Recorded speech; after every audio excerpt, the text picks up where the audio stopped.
Hi everyone, and welcome to the next video in the series on Capablanca. Sorry for the massive delay, by the way. The last few weeks have been very hectic in loads of different ways, but I have lots of free time again now, so there'll be lots more videos coming your way now anyway.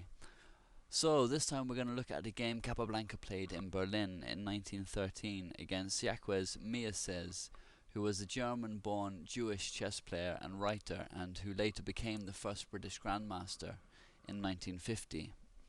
Mieses had the white pieces, and he opened with e4, after which came e5 and d4, which is leading into the center game opening after e takes d4, queen takes d4, knight c6, and queen e3.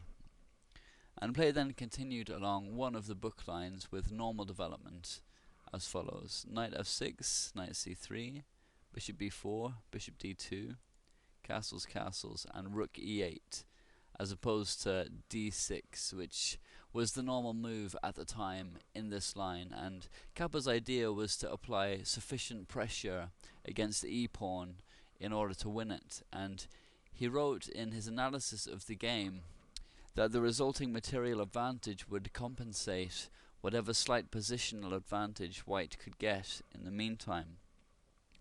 So play continued, queen g3, knight takes e4, knight takes e4, and rook takes e4. So black has won a pawn, but he's slightly behind in development.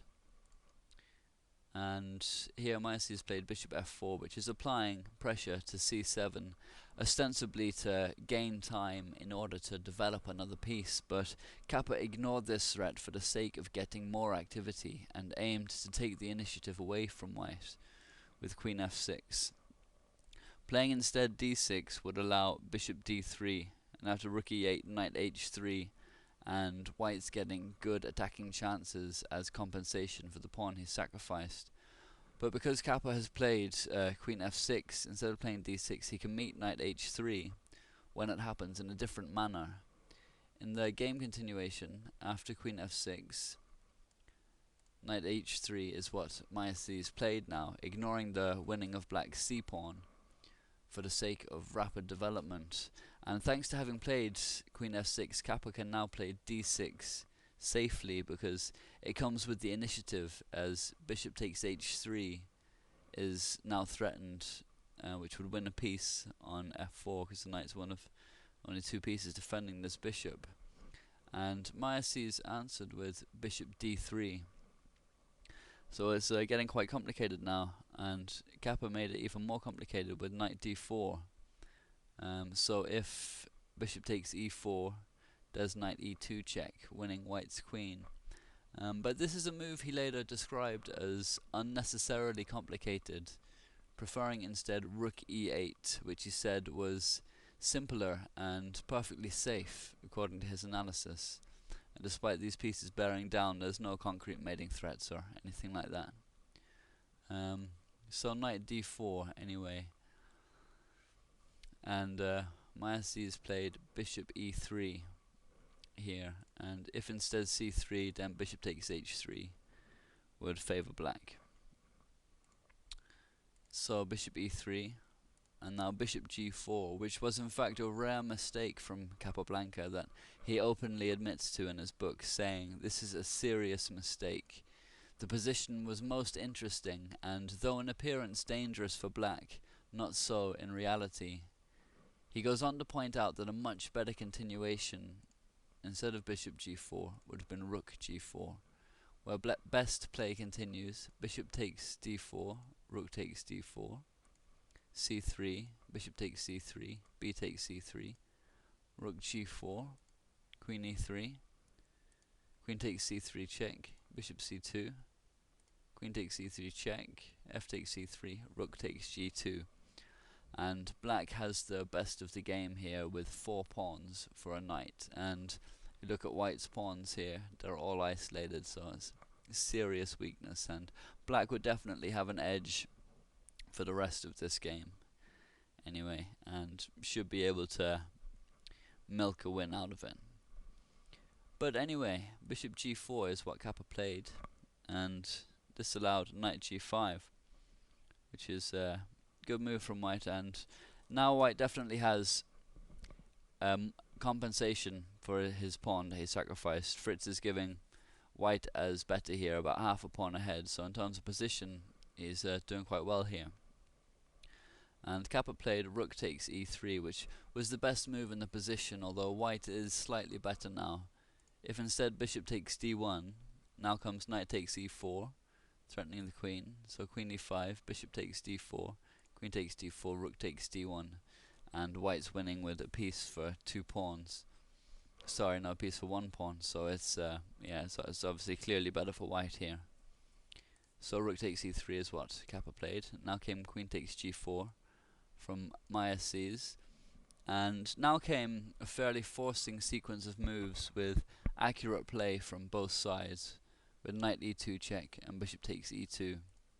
If instead king b1, then bishop a3 gives black the advantage and at least allows him to draw with perpetual check. Best play continues not by taking the bishop, which is bad for white. Let's have a quick look at why. If b takes a3, then knight c3 forces king c1, because the danger of this queen on the diagonal, you know, if king b2 or a1 is really bad for white, basically. So and then knight takes a2 check, king b1, and if instead king d2, then queen takes f2 check is crushing. After bishop b2 and rook e8, massive advantage to black. So king b1, now knight c3 check, king c1, and here the perpetual is available to black, but he can also play knight takes d1. Now after rook takes d1, queen a1 check, king d2, rook takes d3 check, c takes d3, queen takes a3, and this is at worst equal for black with 3 pawns for the knight, and well, he's going to have 3 connected pass pawns on the queen's side, so it's very good compensation for the knight there. Anyway, but to get back to the game, it was knight e2 check and bishop takes c2, and rook takes c2, and knight e4, and not queen takes e2, because now comes queen takes g5 check, king b1, queen takes g2, and black gets 2 pawns for the exchange. And although white is good here, he's even better in the game continuation. So knight e4, rook takes e4, queen takes e4, queen g5 check, f4, queen b5, c3, bishop c5, rook h1, queen c6, and rook d5, which was a missed chance from Mieses. He should have played queen takes c6, because after b takes c6 he has a definite advantage. Capablanca wrote that it would have been enough to win with proper play, and commented that Mieses must have feared the difficulties of going into an endgame, the exchange up but a pawn down. So he preferred instead to keep the queens on the board and try to maintain the attack. At first sight, and even after careful afterthought, there seems to be no objection to this plan, but in truth such is not the case. From this point the game will gradually improve in black's favour until, despite being the exchange up, white is lost.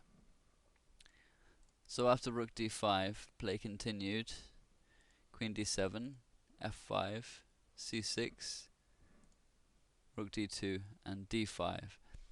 At this stage Capa writes, "My plan for the moment is very simple. It will consist in bringing my bishop around to f6. Then I should try to paralyze white's attack against my king by playing h6 here, and also prevent white from ever playing g5. Once my king is safe from attack, I shall begin to advance my queenside pawns, where there are 4 to 3, and that advantage, coupled with the enormous attacking power of my bishop at f6, will at least assure me an even chance of success." And it's incredible here, you know, because Capa willingly went the exchange down, but his calculating abilities, for the attack he's able to generate with, because you know the kings are on opposite sides of the board, so both sides are going to pawn storm now, and even being the exchange down with his bishop here on f6, just, you know, raining down on white's king, and these pawns coming up and all the pieces coordinating. It's a brilliant attack, and yeah, like I said, it just shows brilliant calculating abilities, that he's able to foresee that it will be strong enough to compensate him for being down in material. So Mieses has to move his queen now anyway, and he moved it to f3, and now Capa implements his plan. First with bishop e7, and after rook d e2, bishop f6. Okay, I'll have to do this video in 2 parts anyway, so that's the end of part 1.